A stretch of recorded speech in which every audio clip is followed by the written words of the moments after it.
मेरा आप सभी को प्यार भरा प्रणाम। मैं मधु जोशी स्वागत करती हूँ आपका अपने YouTube चैनल मधु गढ़वाली 121 पे। तो दोस्तों, आज की वीडियो में मैं आपको चैत्र मास शुक्ल पक्ष की कामदा एकादशी व्रत कथा सुनाऊंगी। आप भी मेरे साथ चैत्र मास के शुक्ल पक्ष की कामदा एकादशी व्रत कथा का श्रवण कीजिए तथा ध्यान पूर्वक और पूरी जरूर सुनिएगा। कामदा एकादशी व्रत कथा। धर्मराज युधिष्ठिर बोले, हे भगवान श्री कृष्ण, आपको कोटि कोटि बार बार प्रणाम है।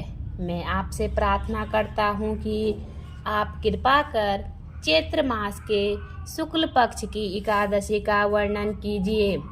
भगवान श्री कृष्ण बोले कि हे राजन, आप एक पुरानी कथा सुनिए जिसको वशिष्ठ जी ने राजा दिलीप से कही थी। राजा दिलीप ने पूछा कि गुरुदेव, चैत्र मास के शुक्ल पक्ष की एकादशी का नाम क्या है, उसमें किस देवता की पूजा होती है तथा उसकी विधि क्या है, सो सब आप कृपा पूर्वक कहिए। महर्षि वशिष्ठ जी बोले, हे राजन, चैत्र मास के शुक्ल पक्ष की एकादशी का नाम कामदा एकादशी है।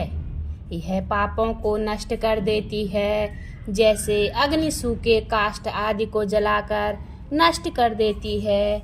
वैसे ही कामदा एकादशी के पुण्य के प्रभाव से पाप नष्ट हो जाते हैं और पुत्र की प्राप्ति होती है।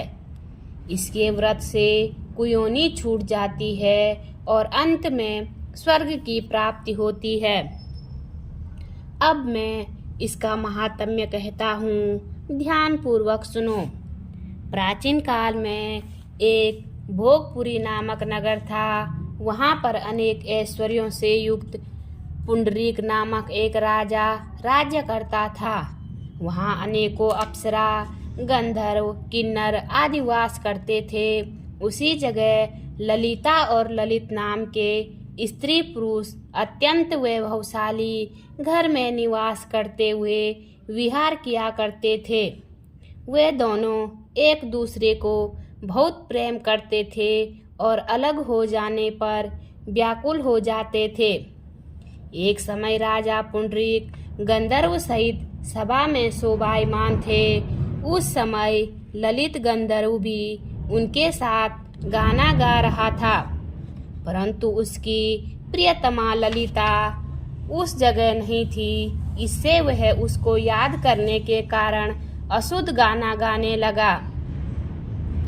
नागराज करकोटक ने राजा पुंडरीक से इसकी शिकायत की। इस पर राजा पुंडरीक ने श्राप दे दिया कि अरे दुष्ट, तू मेरे सामने गाता हुआ भी अपनी स्त्री का स्मरण कर रहा है।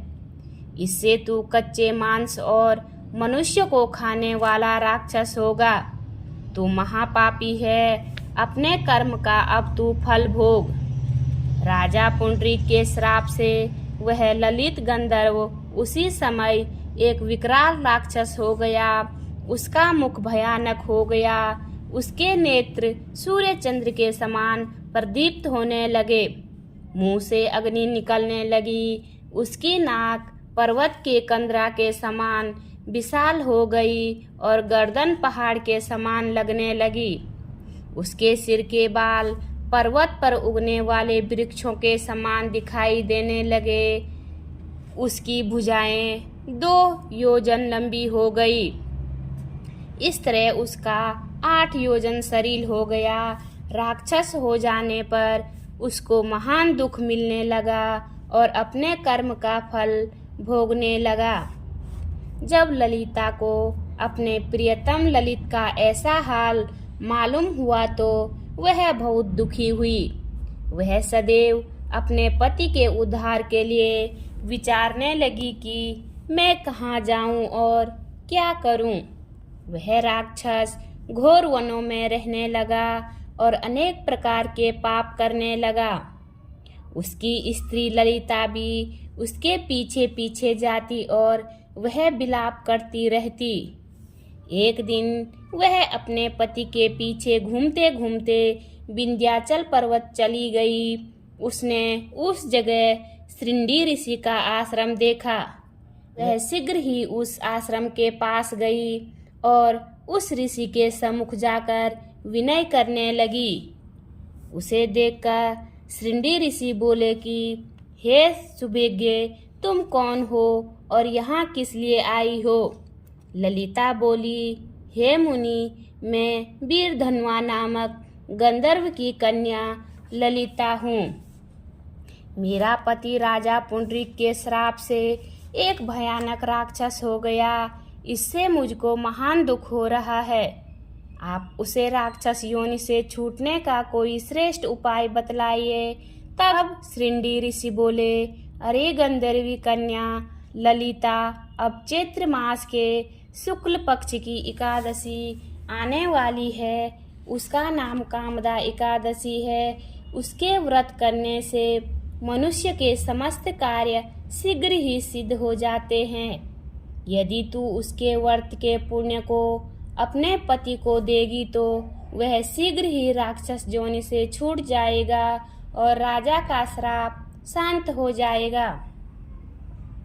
मुनि के ऐसे वचनों को सुनकर ललिता ने आनंद पूर्वक उसका व्रत किया और द्वादशी के दिन ब्राह्मणों के सामने अपने व्रत का फल अपने पति को दे दिया और भगवान से प्रार्थना करने लगी, हे प्रभु, मैंने जो यह व्रत किया है उसका फल मेरे पतिदेव को मिले, जिससे उसकी राक्षस योनि शीघ्र ही छूट जाए।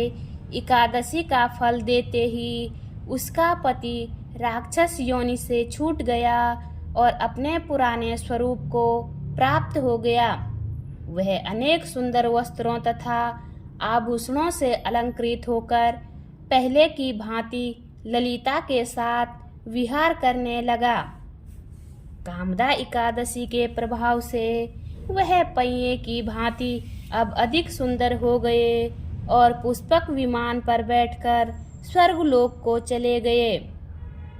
हे राजन, इस व्रत को विधि पूर्वक करने से समस्त पाप नष्ट हो जाते हैं। इसके व्रत से मनुष्य ब्रह्म इत्यादि के पाप और राक्षस आदि की योनि से छूट जाते हैं। संसार में इससे महान कोई दूसरा व्रत नहीं है। इसकी कथा व महात्म्य के श्रवण व पठन से वाजपेयी यज्ञ का फल प्राप्त होता है। बोलिए विष्णु भगवान की जय। उम्मीद करती हूँ आपको वीडियो पसंद आई होगी। वीडियो पसंद आए तो वीडियो पे लाइक कीजिए, कमेंट कीजिए, अपने दोस्तों के साथ शेयर कीजिए। चैनल पे नए हो तो सब्सक्राइब ज़रूर कीजिए। मैं मधु जोशी मिलती हूँ आपको अगली वीडियो में। तब तक के लिए बाय बाय, धन्यवाद।